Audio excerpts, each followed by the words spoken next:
A computer process is simply a program that is actively running.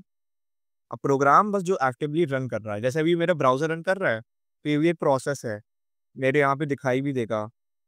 जैसे अभी zoom run कर रही है, देखो ज़ूम कितना ज़्यादा सीपीयू 43% सीपीयू ले रही है, तो ये ज़ूम एक प्रोसेस है, ठीक है? ये दूसरा हो गया तुम्हारा ये वॉर्प जो मैं टर्मिनल खुद चला रहा हूँ।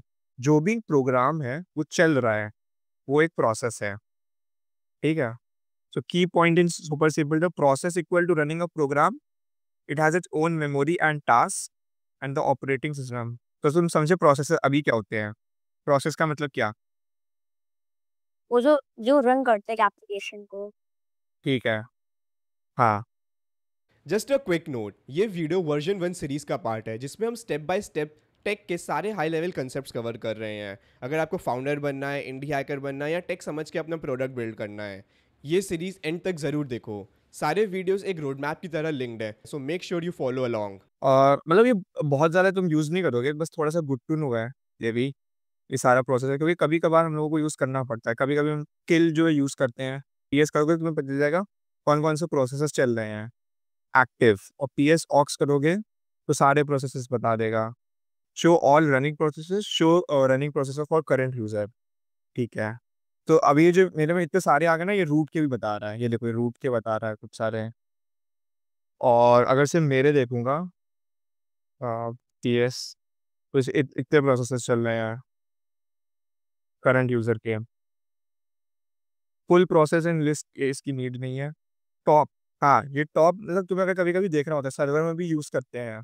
तो टॉप अगर तुम चलाओगे तो तुम्हें पता चल जाएगा कौन-सा प्रोसेस जो है, कितनी मेमोरी और वो सब ले रहा है ना? तो अगर तुम टॉप सिंपली एंटर करोगे, तो देखो ये बता देगा कि तुम्हें ज़ूम.अस जो है, वो 44% तुम्हारा सीपीयू ले रहा है। In real time process run हो रहा है तुम्हारे सीपीयू के ऊपर, वो बता हाँ, रहा है।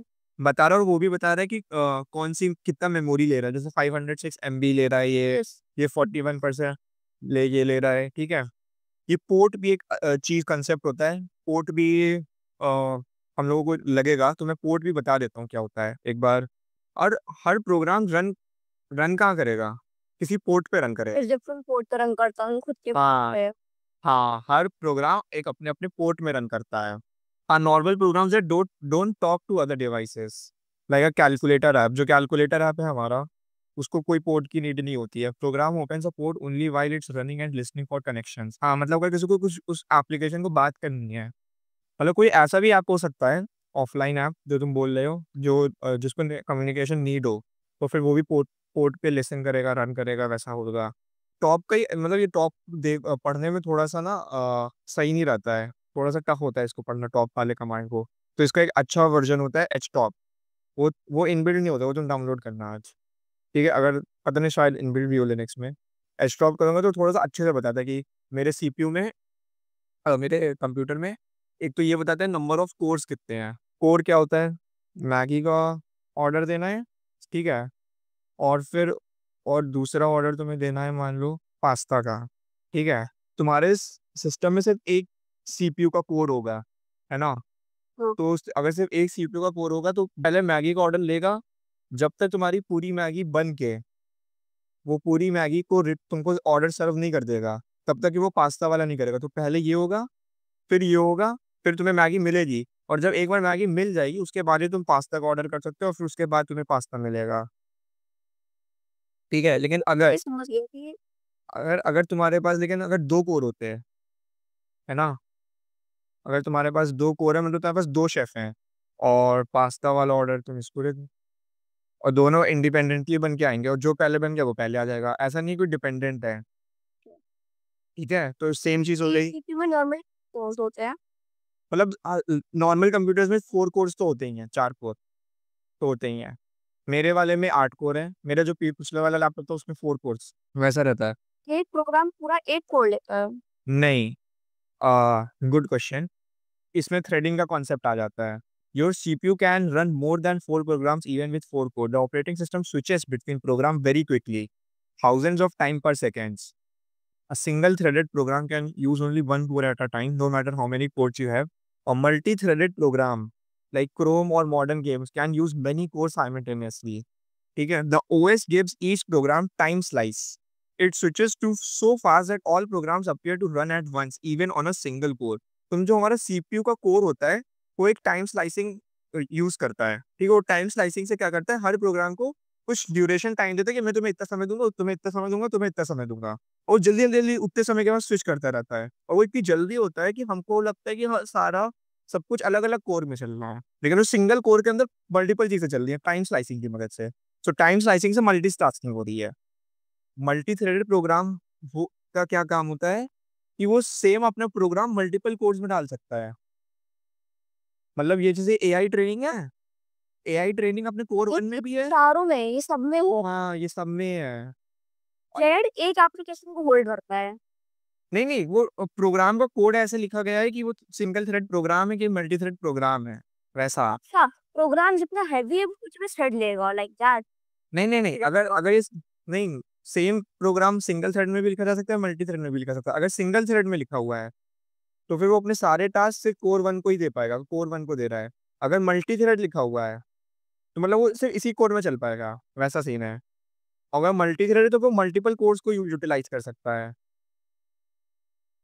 ऐसा। हाँ, नहीं डिफरेंस क्या होता है सिंगल थ्रेड और मल्टी थ्रेड, मैंने डिफाइन क्या करता है उसमें कि वो ऐसा डिफरेंट है कि ये वो सिंगल थ्रेड है मल्टी थ्रेड। वो प्रोग्राम कोडिंग का पार्ट आ गया। वो कोडिंग कोड ऐसा लिखा जाता है ओके ओके, कि गॉट इट। उस ठीक है। और एक तुम्हारे पास है न्यू न्यू सीपीयू, ठीक है। सो न्यू सीपीयू में क्या है तुम्हारे पास, टाइम स्लाइसिंग है, ठीक है। तो जो अगर ओल्ड सीपीयू है तो नोटपैड चल रहा है तो सिर्फ नोटपैड ही चल सकता है। अब तुम्हें अगर सीपीयू है और एक कोर है मान लो, ठीक है, सीपीयू का कोर है। हाँ, अगर एक ही कोर है, एक सीपीयू और एक ही कोर है उसमें, फिर वो अगर नोटपैड चल रहा है तो नोटपैड ही चल सकता है।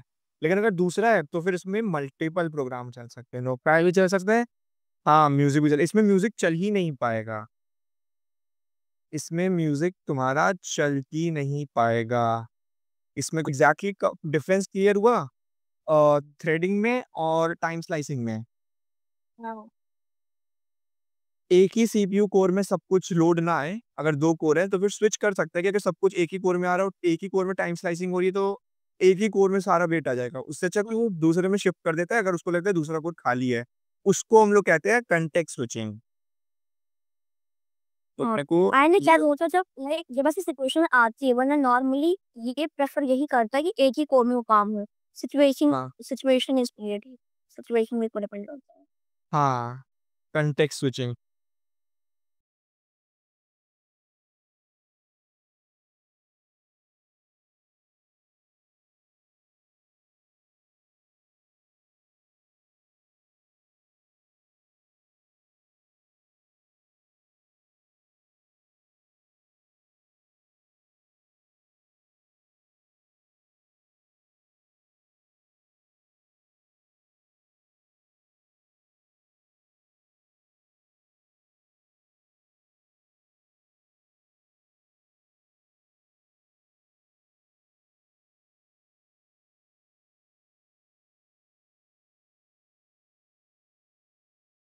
सो जॉब्स हम लोगों ने देख लिया, बीजी देख लिया, ये देख लिया।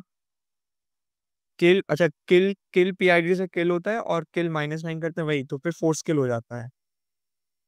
और किल -9 ठीक है, जॉब ठीक है। अब इम्पोर्टेंट सर्च वाले टूल्स ज़्यादा आते हैं।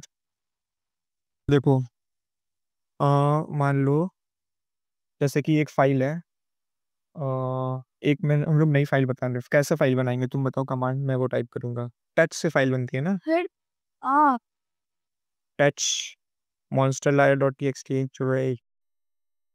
ठीक है, पहले से बनी हुई है। टच न्यू डॉट टी करते हैं। अब इसको खोलना है, इसको विम से भी खोल सकते हैं, नैनो से भी खोल सकते हैं। मैं विम से खोल दे रहा, न्यू डॉट टी एंटर। अब इसमें कुछ डालता हूँ, मान लो माय नेम इज, ठीक है। अब देखो ग्रेप क्या करता है। अगर मेरे को पूरी फाइल देखना है, फाइल के अंदर क्या है, तो मैं कौन सा कमांड यूज करूंगा, न्यू डॉट टी में देखना है मुझे, प्रिंट कराना है टर्मिनल में। क्या हाँ, कैट न्यू डॉट टी करा तो ये आ गया, आई एम इन क्लास 7। अब मुझे जो, अच्छा, एक एको कमांड भी होता है, सम अदर कमांड्स डाल देता हूँ। एको भी नहीं बताया इसने, सम अदर कमांड्स, ठीक है। सो पहले अपन ग्रेप देखते हैं। सो ग्रेप क्या करता है, ग्रेप से पहले एक होता है पाइप कमांड। पाइप क्या करता है, इसको पाइप बोलते हैं। ये जो सिंगल वर्टिकल बार है, शिफ्ट और बैक स्लैश में होता है, शिफ्ट बैक स्लैश करोगे तो फिर ये तुम्हारा पाइप हो जाता है। पाइप क्या करता है, एक कमांड का आउटपुट दूसरे कमांड को दे देता है। एग्जाम्पल के लिए हाँ, सो ये कुछ ऐसे काम करता है पाइप, इस पाइप की मदद से। तो एग्जाम्पल जैसे कैट न्यू डॉट टीएक्सटी मुझे ये आउटपुट देता है, ये आउटपुट देता है, ठीक है। और ग्रेप क्या करता है, सर्च करता है, ठीक है।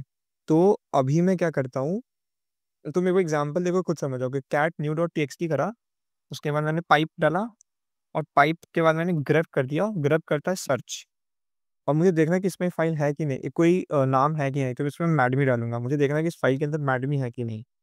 ग्रेप मैडमी, एंटर। तो इसने मुझे सारी अकरेंसेस दे दी मैडमी की। देखो रेड से हाईलाइट कर रहा है, मैडमी कोड्स आ गया, मैडमी आ गया। तो इसने क्या करा, cat not new dot TXT का सारा आउटपुट लिया, और इस पाइप कमांड ने इस ग्रेप को दे दिया, और ग्रेप ने फिर इस पूरे में सर्च करा कि मैडमी कहाँ कहाँ पे है, और फिर जहाँ जहाँ पे है फिर उसने बता दिया। समझे? ठीक है। अब कहते हैं एक कमांड होता है एक एको। एको क्या करता है, बेसिकली प्रिंट कर देता है जो भी तुम करोगे। जैसे प्रिंट होता है पाइथन में, वैसे इस टर्मिनल का होता है एको। तो अगर मैं एको करूँगा, सो अगर मैंने एको कर दिया आयुष, तो वैसे इसने आयुष प्रिंट कर दिया एक तरीके से। समझे? हम्म, ठीक है। ये प्रिंट कमांड है। हाँ, ये बैश का मतलब इसका टर्मिनल का प्रिंट कमांड बोल सकते हो, इस लैंग्वेज का प्रिंट कमांड है। अब एक कमांड होता है ये, एंड ये क्या करता है, फाइल राइट करता है, ठीक है। सो अगर मैं मान लो मैंने भी एको करा आयुष, ठीक है, और मैं ये चाहता हूँ आयुष न्यू लाइन, ठीक है, और मैं ये चाहता हूँ कि आ जाए इसके अंदर जो मेरी फाइल थी न्यू डॉट टी के अंदर, ठीक है। अब देखना क्या होगा, अभी एंटर करा मैंने, अब मैं कैट करता हूँ न्यू डॉट टी। अब इसमें सिर्फ एक ही लाइन आई, पूरा पूरा कंटेंट चला गया। तो ये वाला कमांड जो है, ये होता है फाइल में राइट करने के लिए। ये जो ग्रेटर देन, सारा ढेर। हाँ बाकी सारा, हाँ ये पहले सब कुछ डिलीट कर देगा, और उसके बाद जो भी तुम इसको दोगे इनपुट में वो डालेगा बस, ठीक है। लेकिन अगर तुम चाहते हो कि पुराना वाला कंटेंट डिलीट ना हो, तो फिर तुम 2 बार यूज कर सकते हो इस साइन को। सो अगर तुम मान लो ऐसे हो, ठीक है, एंड मतलब एको ही है, और अगर तुम 2 बार यूज करोगे इसको, तो फिर अपेंड कर देगा। अपेंड मतलब होता है कि लाइन है उसके बाद नीचे ले आएगा। अब तुम करोगे तो तुम्हें 2 बार दिखेगा, ठीक है, तुमने 2 बार देखा। अगर तुम फिर से सिंगल करोगे तो पुराना वाला चला जाएगा, न्यू लाइन अगर मैंने करा, और मैं कैट करूंगा तो सिर्फ एक रही, ठीक है।